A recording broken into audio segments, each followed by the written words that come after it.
কঠিন পরিস্থিতিতে প্রয়োজন বুঝে বড় প্রকল্প গ্রহণে সরকারের প্রতি আহ্বান জানিয়েছে ব্যবসায়ীদের শীর্ষ সংগঠন এফবিসিসিআই। প্রস্তাবিত বাজেট প্রতিক্রিয়ায় এফবিসিসিআই বলছে, সরকারের রাজস্ব আয়ের লক্ষ্যমাত্রা পূরণ বড় চ্যালেঞ্জ। ব্যাংক খাত থেকে বেশি ঋণ নিলে ক্ষতিগ্রস্ত হবে বেসরকারি খাত। শনিবার এফবিসিসিআই ভবনে প্রস্তাবিত বাজেট প্রতিক্রিয়া জানায় ব্যবসায়ীদের শীর্ষ সংগঠন। এ সময় সংগঠনের সভাপতি মাহবুবুল আলম বলেন, প্রস্তাবিত বাজেটে নেওয়া লক্ষ্যমাত্রাগুলো রয়েছে চ্যালেঞ্জের মধ্যে। সরকারের প্রকল্প গ্রহণ নিয়েও প্রতিক্রিয়া জানান এফবিসিসিআই।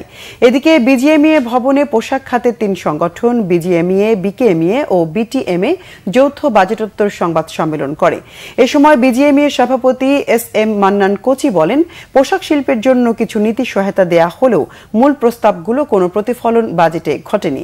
প্রস্তাবিত বাজেটে নেওয়া পদক্ষেপগুলো বাস্তবায়িত হলে বিনিয়োগ ও কর্মসংস্থান ব্যাহত হবে বলে শঙ্কা পোশাক খাতের নেতাদের।